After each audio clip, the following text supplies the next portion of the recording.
Welcome, wandering souls and lost sailors, to the Ship of the Dead podcast.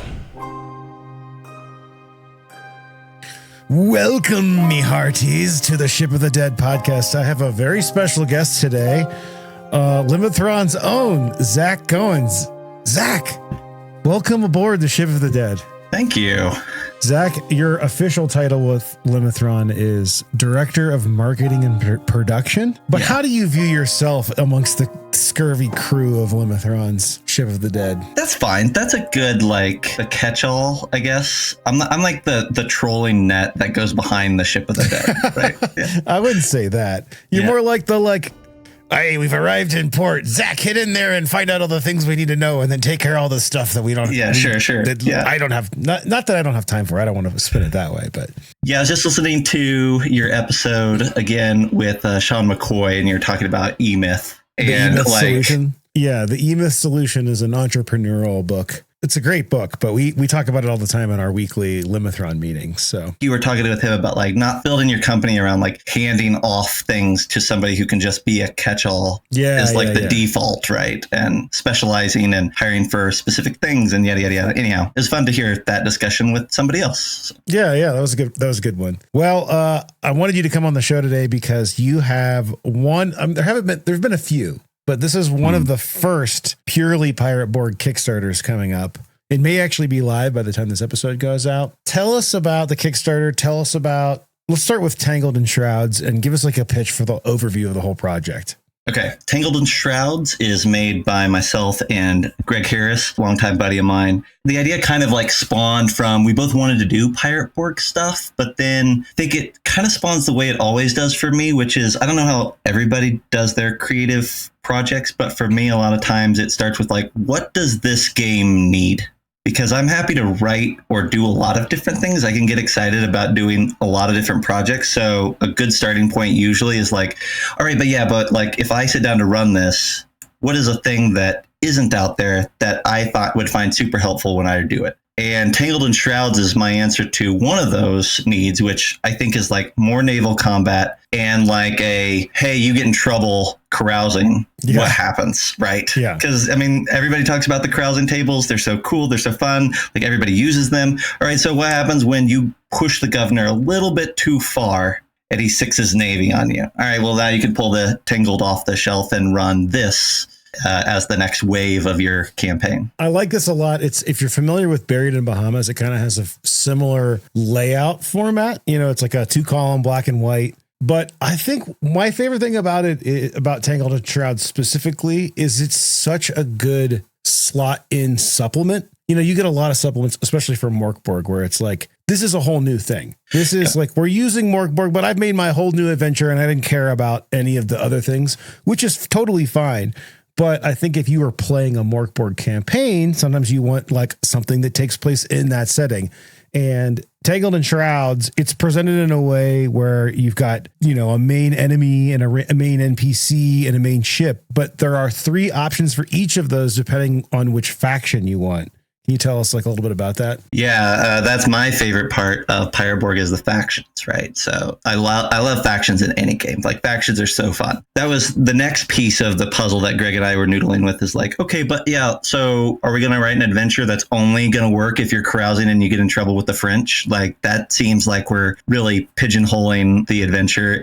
I feel it was Greg who was maybe hey, what if it was a 3-in-1 and depending on what island you're on, what port you're in, you can grab either the French, the Spanish, or the British governor / charming lady NPC / captain / everything and just run that version of it. And each one will have a decidedly different flavor. And there's enough other knobs that we give in tables throughout the adventure that you can turn. Theoretically, you could run this same adventure 3 times, just twisting several of the knobs each time for each of the 3 factions. And they'd feel at least largely different. Yeah, it's one of those things. It makes me excited about the future of third-party Pirate Board stuff, because I feel the first wave is kind of that kind of catch-all stuff, or especially stuff that maybe people had working on in their minds that were pirate related, but not necessarily Dark Caribbean Pirate Board. And this product is definitely the Dark Caribbean Pirate Board slot. If you're playing Pirate Board, this would make sense. I think I'm really excited to see like what other stuff like that happens where you're like, hey, yeah, we understand that the French have a different vibe than the English. Whereas if you're just playing generic pirates, that's not the case, you know? Exactly. And I think like there's also a lot of like fun things to explore. I was going to say hate, and I'm trying to avoid using that word when it comes to like game design at this point. But like, sure, I really dislike when an adventure comes in and like has to have new everything in it. New NPCs that you've never heard before. We have new types of ships that you've never used before. We have new monsters that aren't in the book.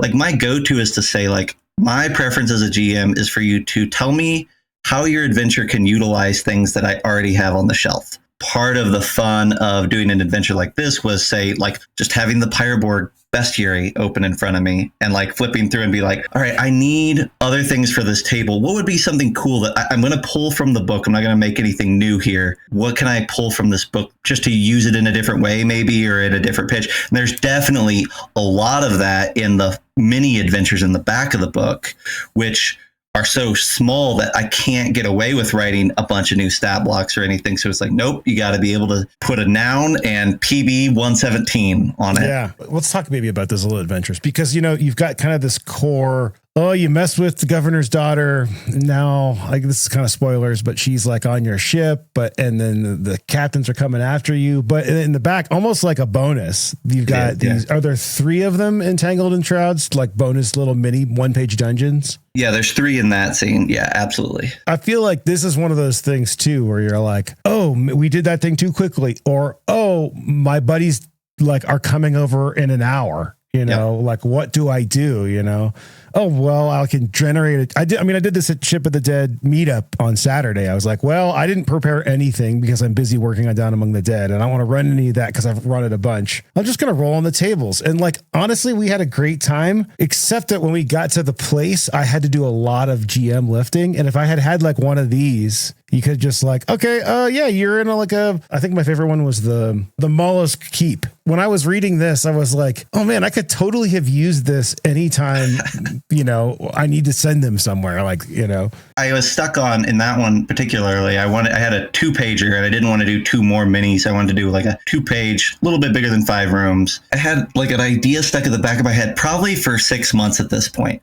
But I remembered like at one point we were talking about the Wretched, you and I, and you were like, I was talking about the Wretched, and at some point I mentioned the Deep Ones, and you're like, well, you know, the Deep Ones are not, everybody like ties them to the Wretched, but they're not, they're their own thing. They deserve to be their own thing. And I like got lodged in the back of my brain somewhere, and I was like, oh, this could be a fun time to like let them be their own thing over here doing something weird. I mean, you know, like I have this, of course, the problem of a setting creator where, you know, like a lot of the answers that haven't been published yet. So people will be like, what happens here? And I'll be like, no, you know, you can't do that. Like you got to do this, but they don't know. How would they know that yet? But the Wretched, I mean, of course there are Deep Ones, you know, but the Deep Ones are a race. They're not it's an entire culture. And the Wretched is a faction. So like, why would it be? Yeah. So I did appreciate that. So when does the Kickstarter go live? We're going to do it on February 4th, and it's going to wrap on February 19th. Nice, short and sweet. Short and sweet. That's the way to do it. Yeah. Get in, get out. Okay. Let's talk about faction relics, because this is an add-on zine that I thought was just as cool as the like adventure one. This is basically like a bunch of, it's like 10 new relics for each of the like kind of 6 or 7 factions in the Dark Caribbean. Give us the elevator pitch for this. Yeah, this started as like, I had the idea. I still like the idea of like once or twice a year doing like a little giveaway of like some of my ideas for Pyroborg. You know, if you see me at the con, I probably have a giveaway that I can hook you up with. And Faction Relics was something that I designed with Corey Holman, which was one of our GMs this last year at the shows. I love the flavor of Borg relics in general, whether that's Pyroborg or anything else, just like obviously they're super weird, but just how they work, and especially like the idea that if you roll a 1, they kind of just fall apart and nothing is permanent, is so useful, because now what guardrails there might have been in another system are kind of gone, because make it crazy powerful if that's what it needs, because it's gonna go away at some point. And again, it comes back to I love factions, so let's do all the regular factions plus the Wretched, and the Republic of Pirates is in there, and the Mazoan or the Dark Yucatan, so it's all 6 factions here. Doing that many kind of forced me to think outside the box about relics, and so there's some relics in there that are really tailored to specific classes. I always go back to WoW with the need and greed in raids and dungeons and whatever, right? World of Warcraft. Yeah, World of Warcraft. Yeah. That idea that this is for me and I can need this, right? That's fun, and it's got a fun flavor. This thing is designed for my character to be even cooler. So there's a few things like that in it too that are just fun. Or ship relics too.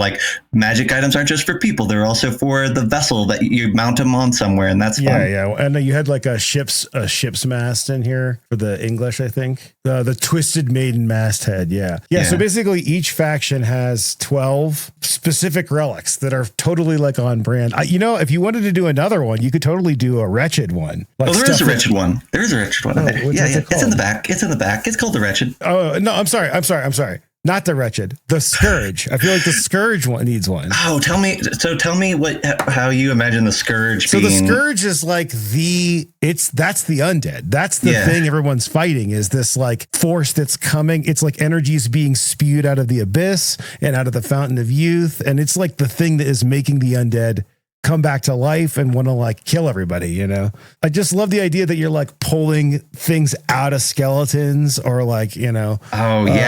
manufactured relics from the Scourge. That could be cool. Yeah. It's less of a faction and more of a force, but I mean, these are all awesome, but that's the one that I'm if you added one more, that would be it. That would be sweet. Yeah. Well, actually, they're just you have the alchemy section in the core book, there's probably an argument for an entire supplement that is things that you can craft from the Scourge, right? Oh, yeah.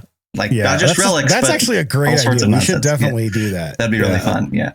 Crafting from undead. I just love the idea that it's hey, you can do all those fun things that you like doing in 5e games. They're just going to be more fucked up and darker in the pirate board game. There are a couple in here that I wanted to talk about specifically. I mean, even just the first one, you start strong right away, because it's called the Bound Coffin. I'm just going to read this one. It says, sleep overnight in the bound coffin to recover full HP. In D&D, that would be who cares? But in Pirate Board, you have to roll a D8 if you sleep overnight. And if you're high level and you've been through a tough combat, And then the second part is lock a body in the coffin overnight to raise it from the dead. 33% chance it is instead becomes a sea wraith. Dude, it's just you're going to have so much fun with this at the table. Just okay, I sleep in the coffin again. I like the idea that maybe the GM has rolls a D100 to see if that sea wraith effect affects a fully healthy PC sleeping in there. You get an inkling that every now and then you're turning into a sea wraith as you sleep in this coffin. And then you can just graft on the ghost or whatever it is, hybrid class or whatever, and go nuts that way if you want to too. Yeah. Which would be cool. Yeah. I also liked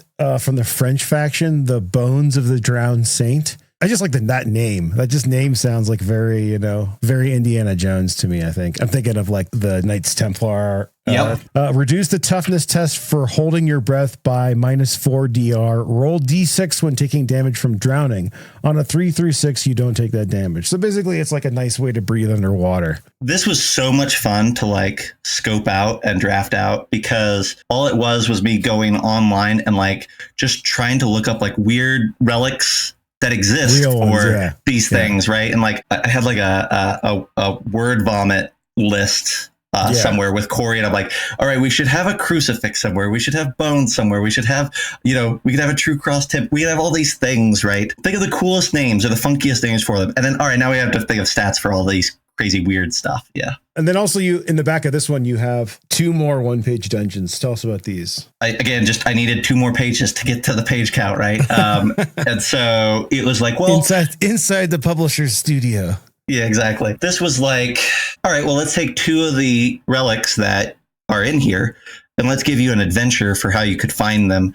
And so Stones of David is about finding the True Cross Timber, which is in like a Templar shrine, which I thought was fun, like a Templar shrine in the New World. Who doesn't want that at some point? Like, I think that's super fun. Yeah, when I was reading this, it really reminds me of what I have on St. Croix in Dark Caribbean. I don't know if it'll stay on St. Croix, but there's basically like a wraith, like in a old church tomb guarding Durandal, the sword of Charlemagne. Very similar. Last Crusade, right? Like that's the pitch, right? It's like Last Crusade meets the Northmen. That's like kind of what I think of, that just like very tomb crawling, very Skyrim in a way. Skyrim meets Indiana Jones. Yeah.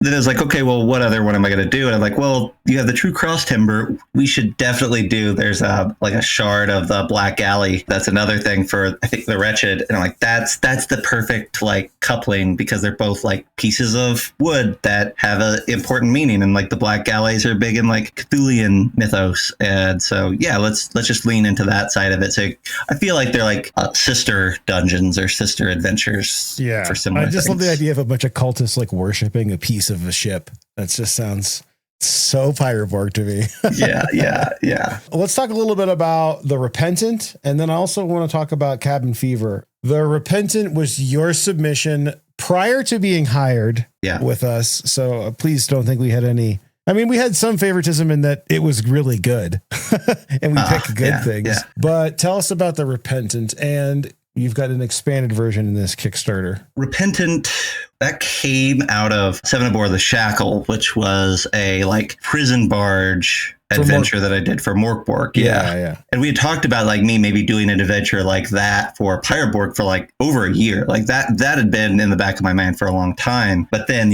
situations change, and I had a draft of this adventure already though.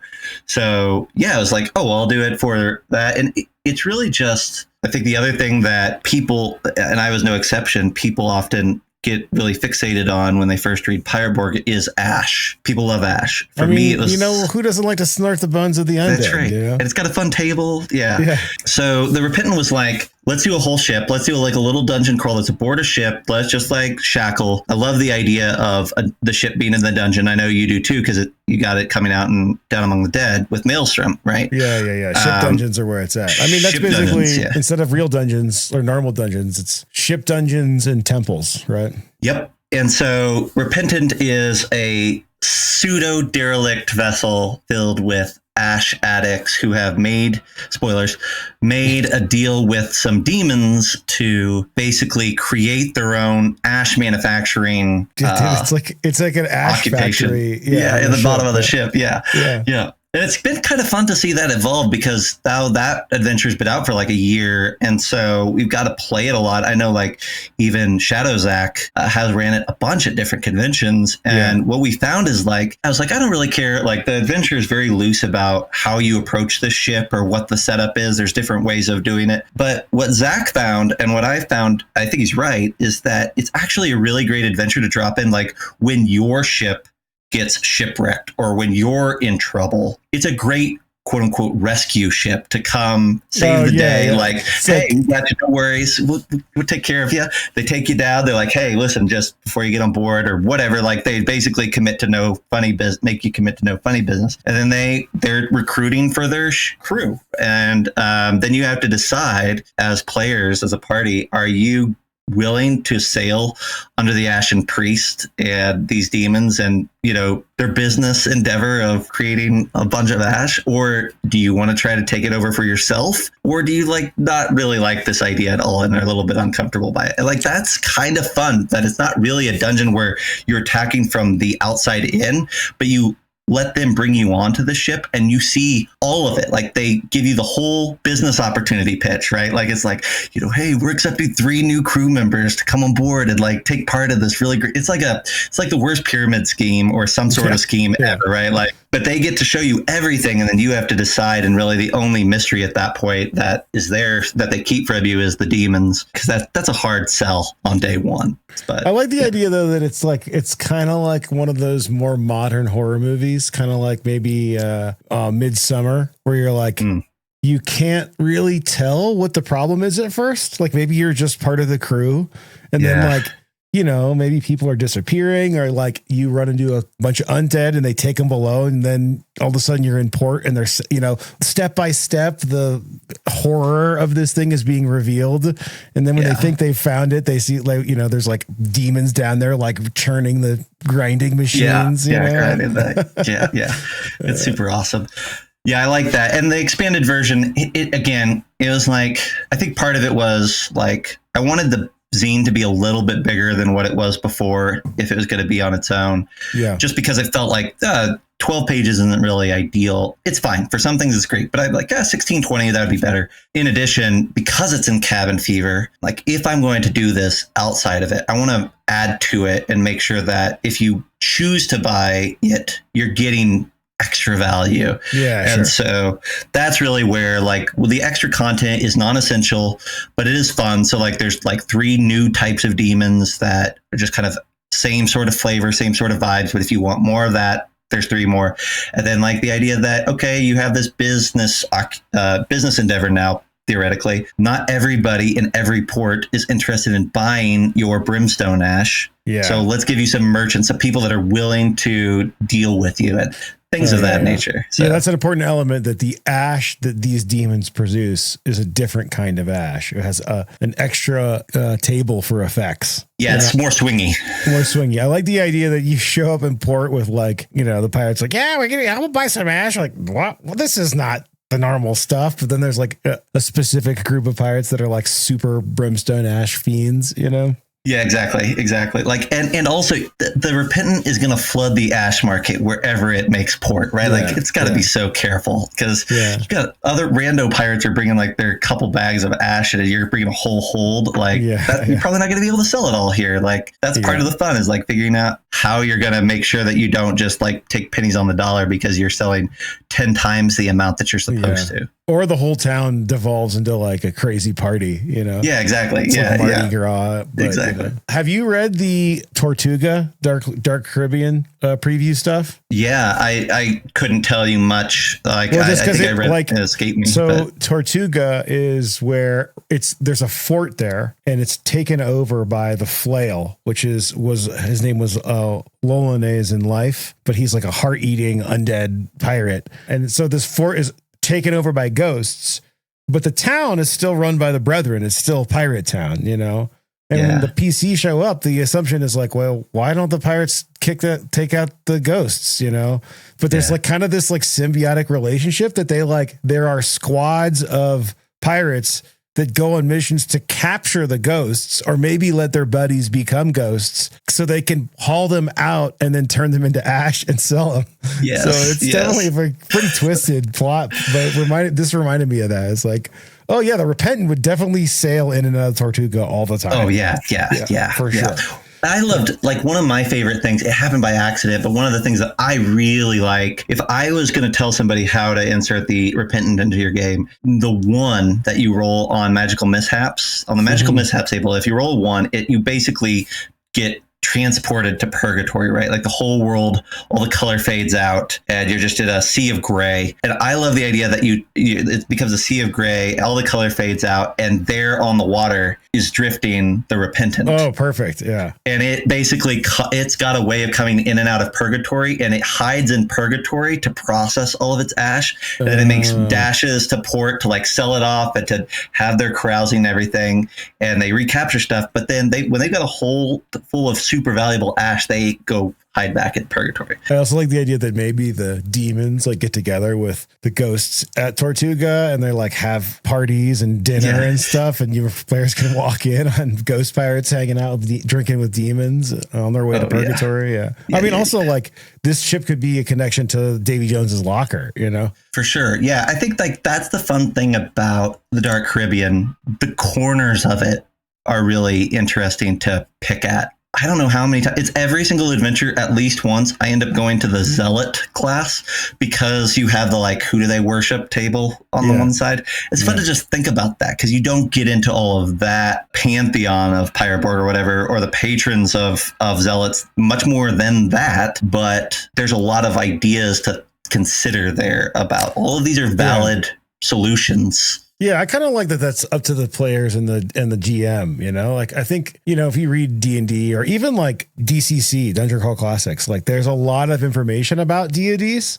and I'm kind of like, well, I mean, like maybe there's no information other than what humans think about it, and like they're lucky they're right, or maybe they're like doing like I love that the zealot is like using these prayers to tap into magic.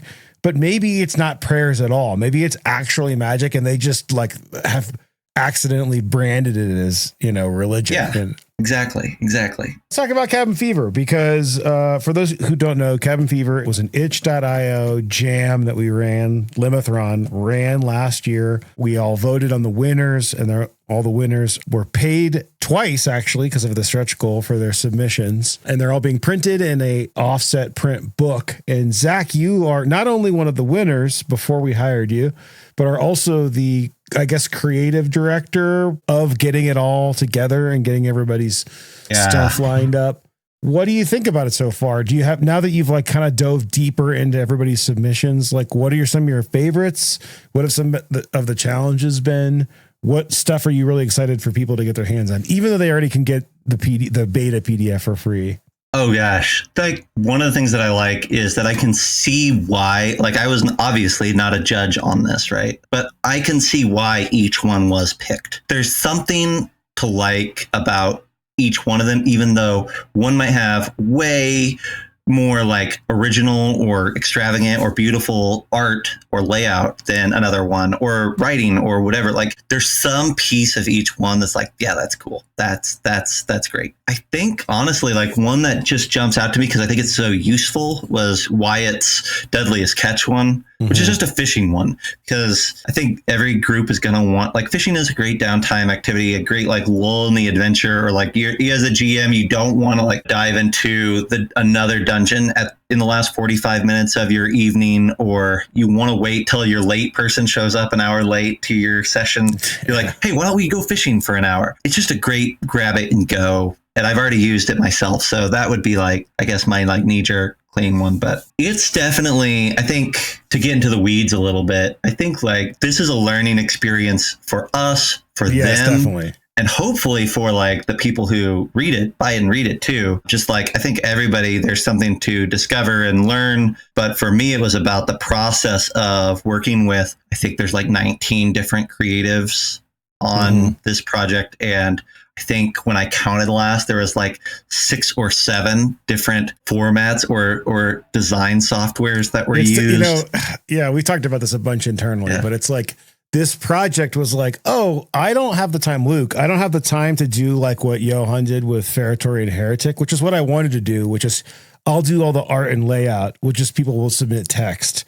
So I have too many things going on right now to do that. The flip side is that if everybody else does that and they all submit it in different formats, like we have been spending months like wrangling the files from these guys. One guy like lost his files in a computer crash, so they're like all flattened and stuff. It's like life happens, right? Yeah, dude. So it's definitely been an interesting experience, like, getting it into layout and making sure that it's going to have the right margins and that, the inks will all print correctly. Like it's been a challenge. Well, not even like all of that 100%. That's the bulk of it. But also like, all right, well, the categories that we had for the different winners maybe aren't the right order or the right categories for a book. Yeah. And that's the thing that I've been sitting on this week a lot was like, all right, but if I'm a GM, I care about the utility of this book as a resource guide. So I want to be able to know, like, where does this adventure start and end? Where are the monsters in this book? How much of this book can I show to my players without spoilers? So where are the player, like, and all of those. And then some of the submissions are amazing, but they've got an adventure and monsters and player options. It's like, right. All right. So finding like that organization to where it's not just about us putting out something that makes sense for me, or obviously acknowledging and showcasing these great things, but making sure that the end product is also something that as a GM, you are like, yep, I can use this. It's organized in such a way that makes sense. That's its own kettle of fish. It sure is. Its own kettle of fish. You heard it here first, folks.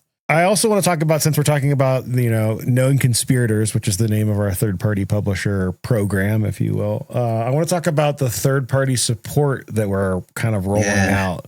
So we haven't worked out the specific details, but bring everybody up to speed on kind of what we're thinking for supporting third-party pirate board creators. The goal is to make it more and more viable for you to, I'm going to say this and hopefully it doesn't sound like whatever, but like to take a chance as a creator. We want it to be more and more viable for you to take a chance on Pirate Borg. No, that's a great way to put it. Okay, yeah, cool. Because if you're going to put a bunch of work into something that's a system that people don't play, then you've kind of wasted your energy. Like I think if you're making a product, that's why so many people make things for 5e, because they know that the audience size is huge. So yeah, taking a chance is appropriate.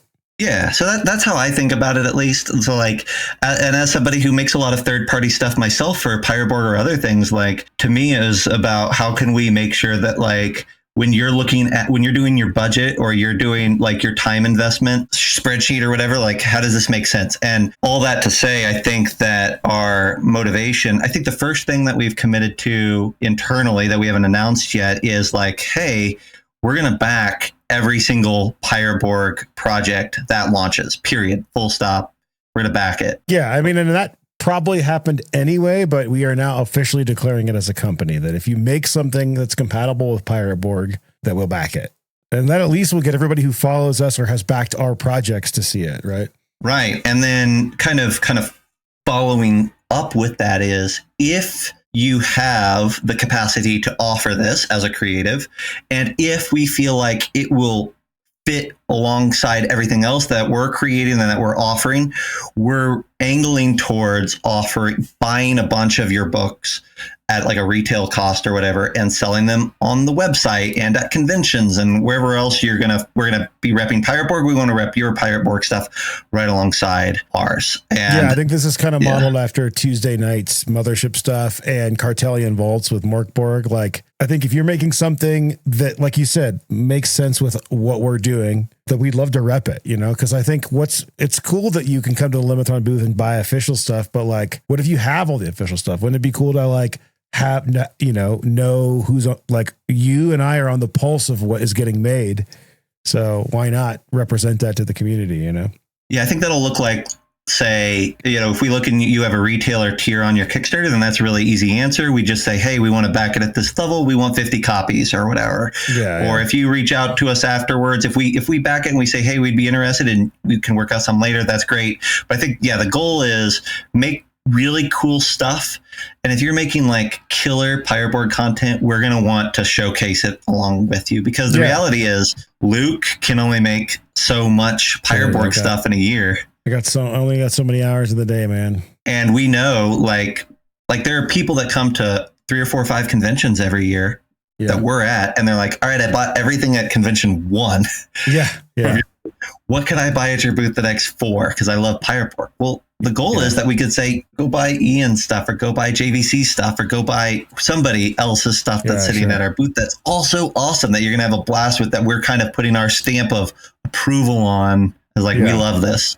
I just want to clarify that this is not a promise. We do reserve our own right to, just carry the products that make the most sense for us. But that being said, I think, like we've always said from day one, we just want to be the game company that we wish we had, growing up, like that would support people who make stuff for the game. I can't tell you how many times I've like gone on my way to GM for a company, or I've made stuff and they just don't care at all. And I think we want to be the opposite of that. It's like high tide raises all ships, right?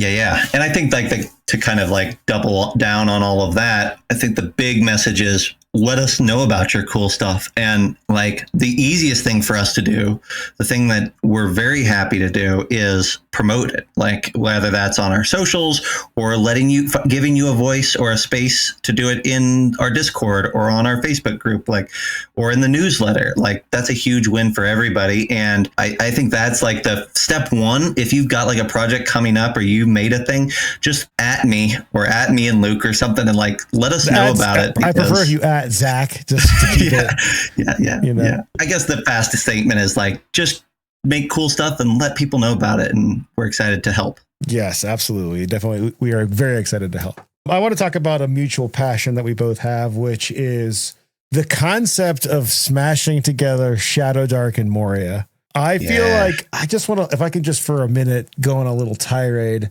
I feel like the concept of Moria is the reason I got into fantasy. I used to play an old spin-off of Rogue called Moria, which was then later renamed Angband. And I remember before I had read Lord of the Rings, I would see, I remember being in this really cool, really nice game store in a really fancy mall back in the 90s when like Magic was like just now popping, you know, and they had a painted model of the Balrog. And I was like, dude, that is the shit. Gandalf and the Balrog, that's my shit, you know? Yeah. So when Free League announced that they were actually making Moria, and it is now out after years and years of us waiting for a real Moria supplement, I think both you and I were like delighted, but at the same time, like, One Ring just doesn't, it's not the kind of RPG that I want to play. I think it's a great system. It really grabs Tolkien's vibe, you know, but I like playing old school D&D. So I had this idea to do Shadow Dark in Moria when the book came out. I posted about it like months ago. And then after you were working for us, you announced on the Shadow Dark Discord that you were going to run a like, I don't know, what is it? A 4-group just give us the pitch for what you're doing with Shadow Dark and Moria. Yeah, we're on the tail end of it now, but it's 3 groups. You're all playing as part of Balin's expeditionary force into reclaiming Moria. Like, if you think about like a little bit before the events of Fellowship of the Ring, like right in that window between Hobbit and Fellowship. So you're largely dwarves. We like really restricted like what races you can play. I think initially it's like a D100 percentile roll, and like 1 through 80 is you play a dwarf, and then like 81 through 95 is a human, and then like the top 5% is somebody. If somebody rolls this, they can play a wizard, and a wizard is, I think I did like an elf, but you could use the elf stats, but you then use like you have to play a wizard class, so it's kind of like a very specific build. And we did have a wizard, and that was really fun. But yeah, so it's 3 groups, and you're all playing in the same world at the same time, and each group's interactions are affecting all the others, kind of like a West Marches style game. But as opposed to West Marches, where it's like, hey, you put a group together and then you let the GM know. I have dedicated, like there's 6 people to a crew, and you get that every other Tuesday slot or that every other Wednesday slot. That's your seat at the table. Now, if you can't make it, we're all in one Discord. So if you say, hey, I can't make it this Wednesday, I'll just at everyone and say, we've got one open slot. If somebody from one of the other clans wants to join. Yeah. So and they do. Like, that's the really great thing about this campaign has been that we have a lot of like people hopping over and they're sharing information. We play on Roll20. So like there's a huge map of Moria that's in the Free League book. But for the first half of the campaign, they didn't have a map of Moria. They had ideas about what Moria was like, of course, because they're dwarves. They had notes about what sort of locations are out there, but they didn't have like a detailed map. And so I had like this huge blank map on Roll20, and somebody's job every week, every time they got on, was to like draw out the map and make notes for the other crew. So you would play, and then 2 weeks later you would pop in and you would look and you'd be like, oh, the other 2 crews filled out these areas of the mines and wrote notes. And then the great thing about the Moria campaign that Free League did, the brilliance of it, that book is so good. But the greatest thing about it is that they recognize that a Moria campaign cannot be about retaking Moria from top to bottom. That's too big. It's too much. And so they present a bunch of like objectives, missions, so to speak, like finding Durin's helm, or, raiding an orc stronghold from Mithril, or finding the Lost Citadel of the Ringsmiths, right? Like, these are objectives. They're like, hey, these would make great campaigns. And so what I did at the beginning was I said, every clan, all 3 of you, pick 2 of these to be your objectives. And that's what they did. And it's freaking blast. We've played, I think I counted, I don't know, like a few dozen sessions at this point. We're 6 months in. We've barely missed a single week. The crazy thing is you're running like 3 a week. 2 a week. Yeah. But yeah. Because they're every other week, kind of. They're every other week. Okay. Yeah. But it's like a lot of different groups. It's a lot to keep track. It's also like, I just can't imagine submersing myself into a campaign that much. Although, like, it makes me want to do that for Dark Caribbean. Like, what if I had 3 groups that were in 3 different places? Like, you know, the nice thing about Moria is that it's all caves and rocks, right? Yeah. Yeah. So I went on Roll20 and like I built 2 like blank maps. One's just a blank cave floor. One's a blank stone, like dungeon floor. And I bought a bunch of assets for like walls, doors, tables, blah, blah, blah, blah, right? And so when we roll up a room or when they decide to explore something, I can crack up an equivalent of that map for that encounter in 2 minutes on the fly. And that makes it super easy. It would be very hard if you were trying to do this in Forgotten Realms and you had to have assets for all sorts of biomes. Yeah, yeah. You never know where they're going to go. Yeah. Well, talk a little bit about how it's been running Shadowdark. Have you had a lot of deaths? The torch timer seems perfect. I mean, do you have 5 torches deep? Because that kind of seems like that would have been a good fit if Shadowdark hadn't existed. Yeah, I mean, it's another 5e hack too, right? Yeah, like, I mean, it all works. A 05R. Yeah. I wanted to do Moria for years. Like, that's been my stated objective. I've ran Middle Earth campaigns for years. We've run it in several systems, but Moria, I've been like, I got to find the right system. And Shadowdark with the torch and with some other stuff, like, really made sense. Like, it's lower magic, which is great. It's resource management, which is great because of the gear slots, which is what I wanted. It is simple in all the right ways to where I can run on the fly encounters and things like that without having to build like extravagant stuff. And the nice thing about it is that it is D20 based, 5e compatible. So when I'm grabbing the Moria 5e book, which is called like the Doors of Khazad-dûm or something like that, there's no effort in converting anything in that book. So just kind of like maybe lower the hit points if you don't want it to be super deadly. Lower the damage dice. Yeah. Right. Yeah. You just tweak a couple little things here and there. But the value of doing this is that Shadowdark, especially in a Moria capacity, can get a little bit repetitive if you were just running it out of that book, because the stat blocks, kind of like in Borg General, have a hard time lasting up to long-term reuse because they're super simple. They're so simple, yeah. And having the 5e stat blocks for all of these like different orc factions and everything allows there to be plenty of variety still. Whereas if you were trying to be pure Shadowdark here, I think fighting orcs like literally every single session, for the most part, you're fighting orcs and goblins. Yeah, I mean, you're in Moria. Yeah, of course. Yeah, exactly. Yeah. Every once in a while, a troll or something else or something funky will pop up, but like for the most part, deep. Yeah. But I mean, that's what they signed up for. But I'm with you though. We have this with Pirate Borg where it's like, well, if you're always fighting pirates, like eventually, like you have to make it more interesting than the stat blocks, because I mean, what are you going to give every pirate some crazy unique ability? It's definitely, you're not playing D&D. It's definitely a different kind of thing. So there is a challenge there, but I think with Pirate Borg, at least you can change the environment. I can imagine with a long Moria campaign, you're like, okay, there's a rock and it's a tunnel or a chasm.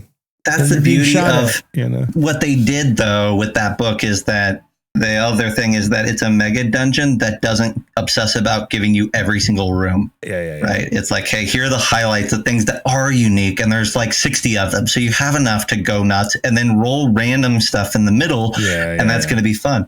It's kind of more like a point crawl, which is probably what Moria should be, For sure. TPK or like deadliness wise, like I find Shadowdark to be kind of right there in the middle. Like it's not as deadly as a Borg. And we've had the conversation before about Borgs aren't as deadly as people might think that they are at first blush. I think that depends also on how your table allows Devil's Luck to be used, but yes. But it's not nearly as forgiving as 5e. I mean, we've had a couple of TPKs. We've had plenty of I want to say we've probably had about 15 to 20 character deaths so far. Yeah, I mean, that's way more than a 5e campaign for sure. Yeah, and it like 2 of those are TPKs, right? So that's been the bulk of it for sure. But I think that there's a couple of things. I think one, how I chose to do luck is different than Shadowdark does luck, which Shadowdark luck is kind of just like D&D's inspiration or some manner of that. Some of the classes deal in it a little bit, but how I decided to do it was there's 2 roles in every clan, in every table that the players voted on. There's a captain role, which the captain role is really fun in that the captain is a player whose character gets a free auto level every time they complete an objective. Cool. And they get a little bit better stats at the beginning. But then the trade-off is every time someone dies in their party, they have to degrade one of their stats. It's like the weight of being in charge when your people are dying eats at you. So like there's the captain role, but then there's also the banner bearer. And the banner bearer has become like a really, I think, amazing role for this group. It was in that I said, I'm not going to hand out it once in a blue moon, maybe, but I'm not really interested in handing out inspiration. That's not really a thing that I enjoy doing or can do with any regularity. Yeah. So banner bearers, the idea is you start off with a number of luck points as a banner bearer equal to the number of people in the party every session. So you have 5. And your job is to decide as the morale booster of the group, as the person who's carrying your clan's banner, when is the moment to use these luck points to change your role. And then if the banner bearer dies, you have to nominate a new one and they get 1 fewer luck points every time. It can be very deadly, but it has luck, and luck is a big deal, and luck will save your ass a lot. And, you know, you just learn to cross your fingers and roll a really good, nice con bonus of a character that can survive a few rounds, and it'll work out. So. All right. Well, as a tastemaker in the OSR, I want to know what's hot right now in the OSR. What are you into? What's the new that our listeners may not yet know about? What are you looking forward to? I'll tell you what I'm looking forward to getting my hands on. I am jazzed for Toompunk 2E. Oh, yeah. Toompunk, dude, it looks great. It's so up my alley. It's got its own dice system, though. Yeah, it does. And I love everything that Toompunk is like the Alan's ideas about how all of that dice system works and just about dungeon crawling in general. If I didn't run Moria in Shadowdark, this would have been my default second one. Yeah, that's a logical next step for you. I mean, it's push your luck. I think like that's the biggest thing that kept me from it, is that its idea is that when you go delving into dungeons, you're getting treasure, you're getting gold, and you need gold because you're basically your rent and your lord's rent and like everything drains gold all the time. Yeah. And then so you have to go into dungeons to like stay alive. But then when you go down into them, every time you clear a room, you're basically bringing light into darkness, and you're trying to burn down the dungeon's total amount of darkness to the point where if you leave with a 0 darkness in the dungeon, you can just leave, take all the gold with you, get out, you're fine. But if you choose to leave before you've cleared all the darkness, you have to fight your way back out. Okay. So there's this cool, like, should we push 1 or 2 more rooms and try to like clear the rest of the darkness? Because, you know, it's just a burn down die. They're literally attacking the darkness. Is what you're saying. Like every creature. I love that. I love that you're like having to risk it. And then darkness recharges in a dungeon once you leave. So the dungeon repopulates. And so I love the idea that like, I love that you do one thing on your turn, and when you go to 0 and you're dying, you're making grit tests. The other cool thing is that you continue to fight while you're dying. So there's none of this like sitting here with your arms across the table. Like, I guess I roll a D20. Like there's just some really smart stuff that it's doing to make dungeon crawling interesting. So very cool. All right. Toompunk. Anything else on your radar? Outcast Silver Raiders is just the one that I want to get to the table, but it's not new. It's just exciting. So, well, they did a new print. Exalted Funeral published it. Yeah, actually, that's that and Thousand Islands are the 2 things on my reading table right now that I'm making. Oh, nice. Oh, and Wormskin now, because you got me the issues I was missing for. I mean, it's like, should I read Wormskin when Dolan Wood's about to deliver? I don't know. It's like you should, yeah.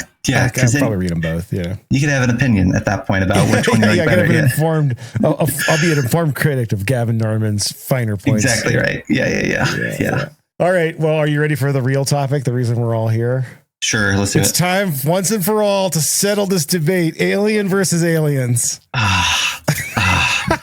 Well, at least you're giving me an honest chance in this fight. I was worried you're going to say aliens versus Covenant. And I'm like, well, I think you're just making me the bad guy of Ship of the Dead.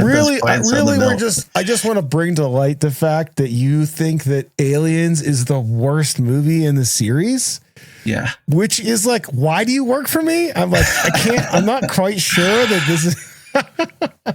Yeah, it's a great movie. That's the worst movie in the franchise. Yeah. What are you talking? I just wanted to share your absolutely chaotic opinion on this topic with our listeners. I don't think it's chaotic at all. I think that when you watch the first Alien and you see how terrifying and singular a xenomorph is, and you say like the suspense of that, the terror of a single entity, it makes perfect sense and it's beautiful.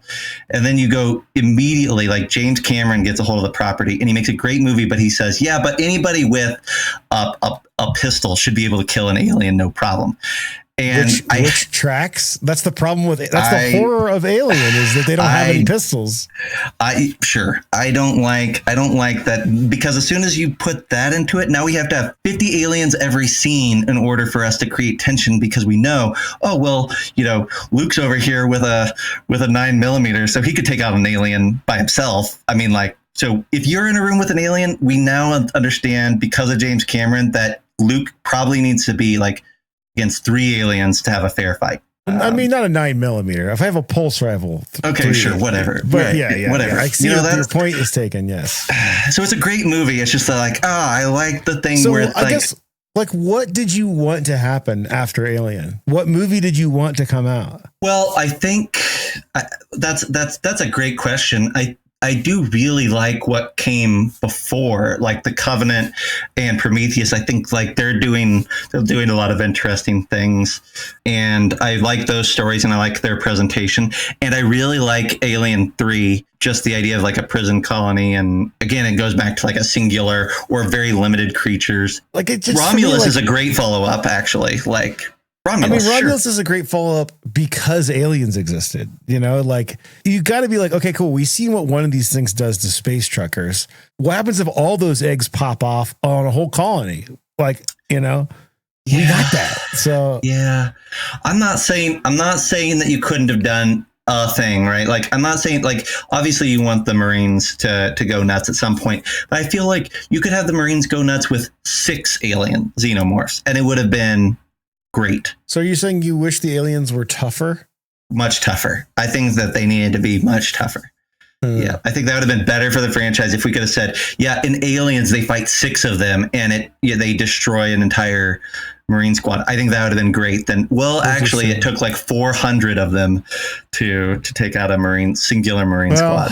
I mean, once again, as we have many times before, I have respectfully disagree. Aliens being one of my favorite movies of all time. It's a great movie. Yeah. I think, yes. Well, we'll just bury the hatchet for now. And let's move on to the Alien RPG coming out in March. Yeah. Are you excited for 2nd edition? What are your thoughts? They calling it 2nd edition? They're not calling it 2nd edition. They're calling it enhanced or something like that, right? That's what they're not learn from WotC.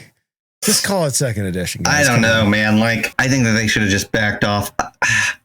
I'm going to buy it and I'm going to run it. And I'm sure I'm going to have a great time with it. Right. So getting all that out of the way, I think that they could have just done hey, we think it's time to do a new starter set. We're going to put out a new starter set and we're going to update. We're going to tweak some rules around stealth because people don't really care for those rules. Typically, we're just going to refine a few things, but we're going to, use a new starter set as the starting point for how we're approaching some of these new mechanics. I don't think you needed to do anything different. And if you want to do I freaking got the Star Wars Fantasy Flight Star Wars starter sets down there, right? And you got 3 of them. You could have said hey, we're going to do a new core book even, and it works just like the other one, but it's got all the Romulus stuff and it's flavored for a new time period in the Alien timeline. And you could have gotten all the things you wanted to do without. I think people get panicky, especially this year and last year. What are we doing talking about edition changes when we just had this big blow up over here? Yeah. Well, I think this one's more complicated than that. I want to say these opinions are my own. Just because Free League publishes, Pirate Borg does not mean I know anything about what's going on with Alien. I think that they needed to do a reorder coming up. Yeah. I think that Alien is one of their top sellers, and I think their license deal got changed when Disney bought it because the original one is before the Disney acquisition. So I think they had to renegotiate the license. But all this is to say, I think that Romulus content is a great addition, but the real win here that people may not realize is that while the first edition is really well done. I think it's Dan Agelstrand. How do you say Dan's last name? The layout, it's really good. I love it. Yeah. But Johan is doing the layout for the second. Have you seen any of the previews? He knows how to do stuff. He is like one of the best aside from the Morkborg style. So I am so pumped to get my hands on a new approach, to have two approaches to it. I don't even care what mechanics they change, you know? And that is not a line that has been like really just churned out. So like 3 new books, great, let's do this. Like, it's definitely not one. Like, there's definitely others that I'm like, I'm kind of exhausted about keeping up with this. I don't know that I'm on for another whole wave, right? Yeah, but I mean, I kind of feel that way about Warhammer Fantasy Roleplay. I'm like, dude, those guys have so many books now, you know? I mean, there's a lot of lines like that where they're like, they make more than you could possibly digest unless that's the only RPG you play, you know? Yeah, the one that I'm thinking of that definitely feels this way for me now, which is actually really nice, is Vampire. Where like a few years ago, like Vampire was like, man, when are we going to get a new book? Like it was just like one book a year, maybe. Yeah. And then now we've hit a slot where they're doing like, I feel like every time I turn around, there's a new Vampire book. I'm like, all right, if you tried to announce that you're doing a new like release and it's 4 new books right now, I'd be like, buddy, I'm not up for that. What do you think the ideal schedule for an RPG line is? 1 a quarter. 1 a quarter. Wow. It doesn't have to be a full book. Like, it doesn't have to be like, if you're not Watts, I think Watsy had it right with like 1 hardcover a quarter for them is pretty great. But for like, if you're for Alien, I think like I'll release a quarter is really good physical. Now that could be a small adventure book, like a softcover, whatever, or it could be a 150 page, smaller hardcover campaign book or whatever, like just something, because really you're talking about then maybe an average of $40 every quarter spent to keep up. That's nothing. And it keeps people thinking. Idea that like if you are indulging a rabid fan base, which ideally you want in all these lines, it would be nice. Like if you play Pirate Borg for right now, for example, you have to carry your own weight almost all the time, Yeah. And I think if you are just if you got, you got a busy schedule and you just want to run the game, but your group wants to play the same RPG, you need to be making a year worth of material every year. That's a good argument. So I think if you do a quarter worth of material every quarter, then the regularly meeting group can play all the time and have new content. And the group that only meets now and then can play the best of the best, right?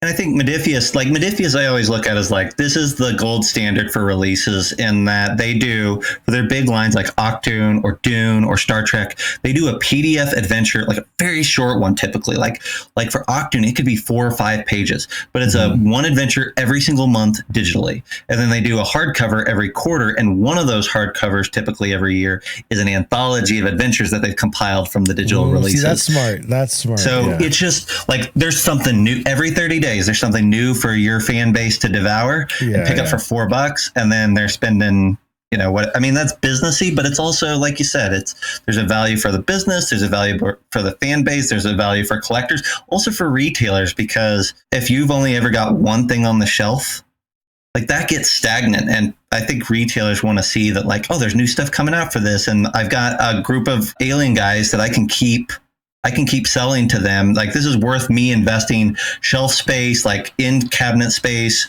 whatever space, because I know that if I sell the core stuff to these guys, I can sell the next 3 things that are coming out this year as well. Yeah. I mean, it's also kind of like TV shows. Like, everybody hates getting into a TV show and then it gets canceled. You know, it's like the worst when you've got, like, what was that show from the guys that made Dark? 1897 or 19. The anthology one.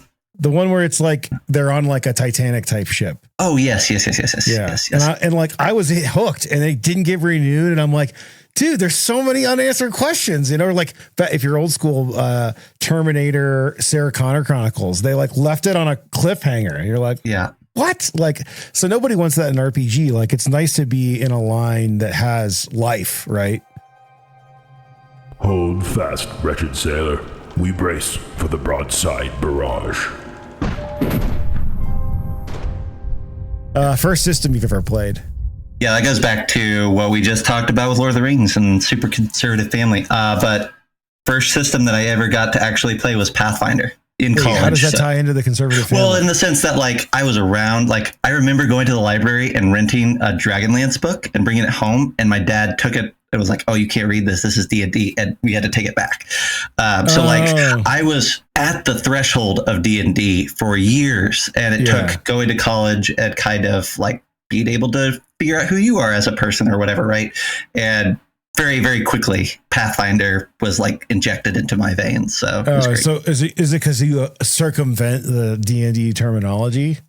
No, it was just that like anything that I had that was close or in proximity to D&D growing up was like a taboo thing that like kept off the table. But Pathfinder wasn't, because that wasn't called D&D. And I think it happened to be the one that once I was in college and able to choose and make other decisions or whatever, like that was the one that the people group that I fell into happened to be playing, right? So it was just happenstance. I know, like there was a vampire crew that also was at that college, and I could have. There's a world in which Zach got into LARPing and became a completely different person who would not, I mean, you and Tyler would still be friends. He got into vampire in college. But mine was Pathfinder with like mech gorilla, like suits and flaming horse carts and like hours and hours character creation and hero lab and like all like I dove straight from nothing off the deep end into like shark infested waters of what Pathfinder was. What's wrong with that? Most recent system you've played? I think I'm going to take it in the spirit of played and say Nocturne. Nocturne is a new game. Yeah, and not Run. I gotcha. No, yeah, exactly. Nocturne is like an OSR or maybe new SR game that's in playtest right now that is very like gothic Victorian fantasy. RPG that you haven't played that you would like to try? James Bond RPG. Favorite edition of D&D? This one I keep waffling. I'm going to say 5th. I think it's very clean. I like the cleanness of it. Yeah, we'll commit to 5th. I don't often think about what my answer to this question would be. Like, I love BX because it has made the OSR. Yeah. But I think 5th edition is a better edition of a game. I think what makes BX great is what it gives you the license to do yourself. And a lot of the core rules I actually don't like, as I've said many times on the show. And I really dig 4th edition, but I haven't played much 4th edition. So I don't feel like I could be like, I love 4th edition. It's my favorite. Like, all right, well, maybe if I played it more than once every blue moon, I would feel different. Yeah, I've never even played it. So yeah. Current favorite OSR system? I think I'm going to say 100 Dungeons is my current obsession. 100. What about fucking Pyroborg, bro? Yeah, Pyroborg is my favorite. That's great. If you had said Pyroborg, I would have made you re-answer. So. Yeah, exactly. Yeah. All right, you, Zach Goins, are a 4th level character in D&D 5th edition 2024. Mm-hmm. What is your class? Wizard, all the way, every day. What about BX? Wizard or magic user or whatever I can do that's the closest thing to a wizard. That's what I want. Yeah, me too. What about Pyroborg? I gravitate towards the Zealot. Yeah, I feel like a sorcerer in Pyroborg feels less wizardy. Yeah. It's like a different thing. Like Gandalf wouldn't be a sorcerer. No. And I don't mean D&D sorcerer. It's like a Pyroborg sorcerer is like they're doing a little bit, darker things. They'd be my second choice. If you had to choose an RPG setting to live in, which would it be? All right. I thought about this a lot. I think the first time I listened to your podcast, I was like, what is it? It's Blade Runner. It's got to be Blade Runner. Like, really? Yeah. Wow. Yeah. What would you do? I thought about that. I think it'd be fun to be like, maybe like on the journalism beat or like the news beat in Blade Runner, like somebody who's reporting on the filth and the grime and the whatever, and is in the midst of it, but also like on a parallel path with Blade Runners and, Corpos and things of that nature. The thing about Blade Runner for me is like, I feel like that's a lot like like reality. Like, I feel like living in reality now might be really, really cool if you had been in another time first. Sure. Yeah. But living here now, you're like, okay. Yeah. I feel like that's how Blade Runner, like if I were born there, I think I would hate it, Oh yeah, for sure. Yeah. But if I had any level of context, I mean, maybe the same thing about like the Shire, you'd be like, if we could just get some like freaking electricity around here. Yeah. But if you were coming from modern day, you'd be like, dude, give me that pipe. I'm sitting by the fire. Yeah. Yeah. Favorite size die? I think that it's I'd continue to carry the torch for the D12 or pick up the lone doused like mud drenched torch of the D4 and say sharp edge D4, dawn to dusk. Yeah. You're such a disappointment to me, Zach. I love a good sharp D4. Sharper the better. A D4 alien game. Yeah, there you go. Yeah, that'd be great. Where the aliens universe, sequel doesn't exist. Yeah, sure. Okay, add an entry to the what's in the cargo hold of the Ship of the Dead D100 table. A filthy sack with 3 D4 doses of brimstone ash. It's like you're going to make an alien reference in there. Yeah. But black goo. 3D4 doses of Prometheus black goo. Yes. In the head of James Cameron. Yeah. That'd be great. Yeah. Not a severed hand, because I think that would be 4 times in a row now that you have had a severed hand. It's been so many people. It's great. It's just crazy that I guess when I say Ship of the Dead, they just think severed hand, Yeah, it's great. Yeah. No problem. That's just going to be a great table when you actually put it together. And it's like out of the 100, the first 25 are hands. It's going to be a great. All severed hands. Yeah. Star Trek or Star Wars? Star Wars. 100%. Do you have a favorite Star Wars character?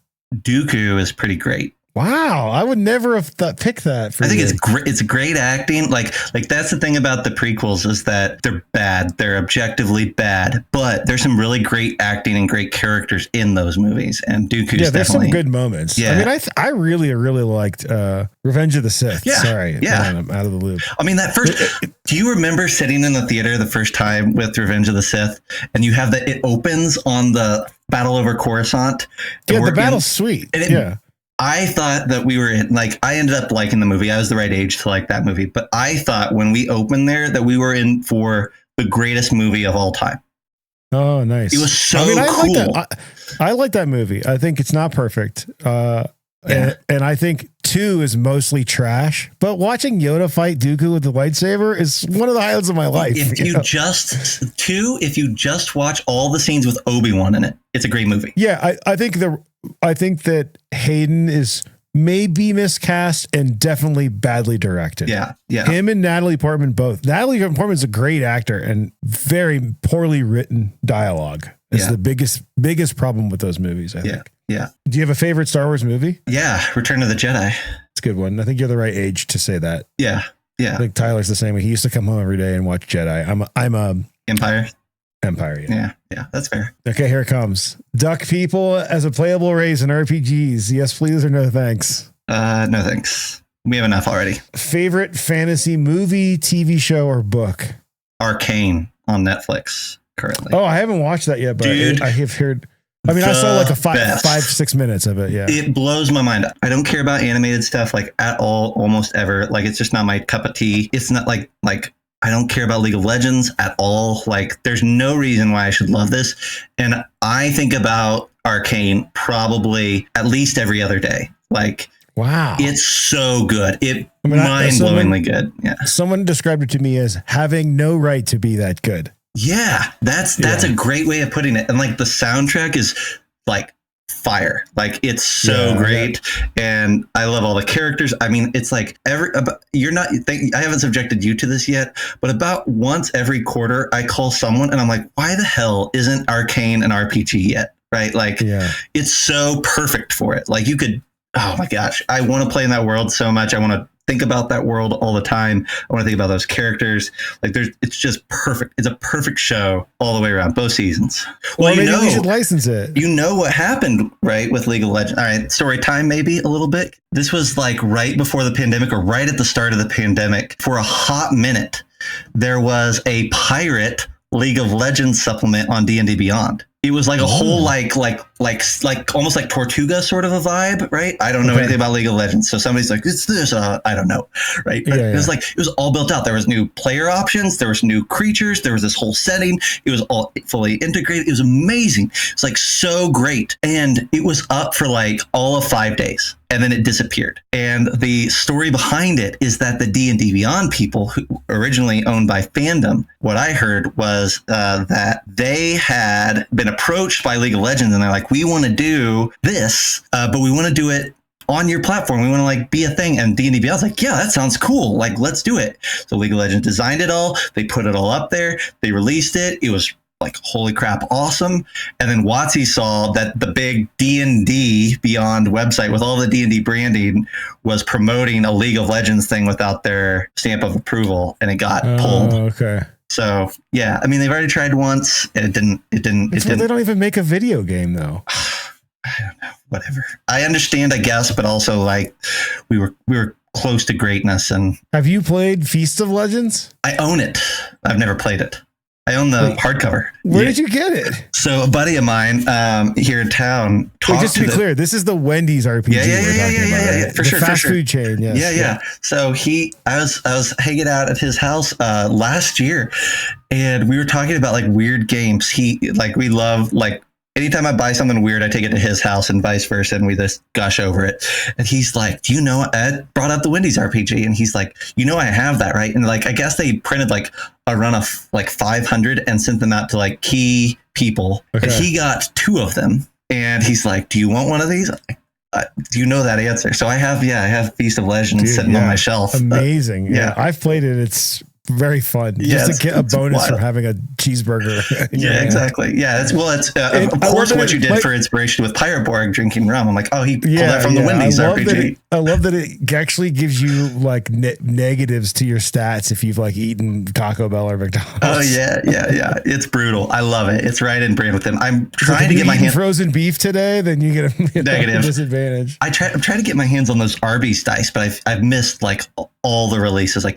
I even am on their email list to get them, and I can't get them. So I didn't even know about this. Arby's has released on their like merch store a set of polyhedral Arby's dice that have the little Arby's hats in like a clear resin. I'm like, that I would love to have that to go next to Feast of Legends. That's sacrilege, though. I guess as a GM, you could be playing as the Arby's guy. Yeah, or whatever. Yeah, just be great. Favorite libation or beverage during your RPG sessions? If I'm doing a lighthearted game, it's a hard tea. And if it's a more intense game, something like a mixed drink, I like amaretto with ginger ale or something like that. Video game or computer game you've logged the most hours playing? It's PUBG. I have 1,350 hours in PUBG. Wow, that's see. The thing is, I guess I'm just too old. Where most of the games that I have the most hours are not back when they got logged. Yeah. You know? Yeah. Push PUBG on anybody. If you're out there and you still play PUBG, yell at me because I would love to play with somebody again at some point. Yeah. Do you have a favorite D&D spell? I'm going to say Identify. Interesting. Identify is one of those spells. I've just the past few years, I've played so many one-shots that Identify is not a very good one-shot spell. Just like comprehend languages. It's like kind of a throwaway in a one shot in a dungeon crawl. Yeah. But that dude, Identify can like save your campaign. Could save your campaign. And as a GM, like if somebody takes the Identify spell, I'm like, great, you've communicated to me something about your character and you've saved me a lot of headache, which is trying to figure out how to actually in an in-world way tell you what your magic item does or that it isn't like whatever. And also it's a really great way to lore dump as a GM. Exactly right. Yeah. So it's doing a lot of work. Upcoming Kickstarter projects or games you've most recently backed. I know you're a very active Kickstarter, so why don't you give me like 3 things that you're excited about? Okay, let's pull it up here. So I think the first one is going to be, I'll just say Glumdark as one that I'm like, I've just backed it. I think that the ideas and concepts in it look fun. I don't know anything about it. I'm not a subscriber to that person at all. I'm not there in their community, but this is the sort of book that sometimes can be a home run for me. So I'm taking a gamble. Ryan, I think Johan did the cover, right? He did the special edition cover. Yeah. Okay. Then one that I backed recently that I'm really excited about is the Obscure Files. Oh, I don't know about this. Which that's Tommy's follow-up to Obscure, the RPG, which is the found footage RPG. Okay. But the Obscure Files is his Cabin Fever, where he did a jam, cool. But he did it where they only write it and then he lays it all out and whatever. So I'm like excited to see what somebody else does in this same kind of space, and I like that game anyway. So okay, and then the last one that I got to gush over. I backed at $5, and then I backer kit. I bumped it, and I just bumped it. Trench Crusade. Haven't heard of that either. Oh my gosh, Luke, you need to check out Trench Crusade, and you need to obsess over it with me to a high degree. Trench Crusade is World War I mixed with medieval dark fantasy. It's got the perfect aesthetic. Like, it's gross, it's grungy, it's intense. Maybe World War II as well. Like, it's that sort of like knights with Gatling guns sort of a vibe, right? I love everything that is doing. It's a war game at the moment, but I think they have plans for more things. But it's very much like started as like a kit bash thing. Now they have their own line of minis from like Westphalia and whatnot. It's got like kind of if you mixed Age of Sigmar with the Imperium from 40K. Yeah. Oh man, that's how I would describe it. Yeah. City fight. If you're a Games Workshop guy. Oh yeah, these are like chaos demons. Yeah. Oh yeah, this is cool. I know that someone is going to make this an RPG at some point. Oh yeah, this is definitely like it's like if you mixed, it's like World War I 40K. That's how I would describe it. Yeah, I think though so I would say that like I think that their community is just like skyrocketing. Their initial Kickstarter for just the like book with a few minis or whatever, like it's not. I mean, it has a lot of minis, but like their initial Kickstarter got $3.5 million, and they've been like selling it like crazy in backer kit. I think that it's growing immensely fast. People are wanting to know about the lore. They want to like, they're inventing their own factions. They've got a huge creator community, the kit bash community. Like everybody's on board. They're jumping on board like crazy. Dude, I thought you were kidding about the 10 million, but I see 20,000 backers. How have I not even heard about? I guess I'm not telling you, man. Like this is the next big thing that just hasn't made it to my side of the aisle off of the war games and into the RPGs yet, but I'm all in 100% whenever this makes the leap. So when is it shipping? June? Yeah, like they did a very fast turnaround on it. Is it only funded in November, right? Like they're like 6 months to fulfill. I don't know, man. I've been looking at Tyler's getting to Age of Sigmar, and he's like trying to get me to build a Seraphon army, which is like lizard folk. This looks, I don't know. I'm telling you, I don't like competitive games really, I guess, but yeah, throw that to the side for a minute and just think about like, I would love to do a narrative, like a miniature focus, like do this as a minis game, but not as a war game. Do it as a narrative RPG that's focused on combat and gridded combat and miniatures at the table. This would be super fun to just, hey, we're all going to bring our Trench Crusade stuff, and Tyler is going to run at the next con a story that like a mission sequence or the battle of the blah, blah, blah that he's concocted. It'd be sick. All right. Well, Zach, thanks for coming on board the Ship of the Dead.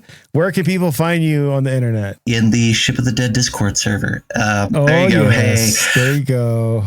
Yeah, or you could go to the Tangled in Shrouds Kickstarter. You could hit me up at Zach Goins on Facebook, or if you want to check out everything that I've done, you can go to zachgoins.com and explore.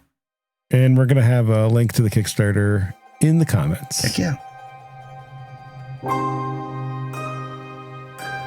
You've been listening to the Ship of the Dead podcast.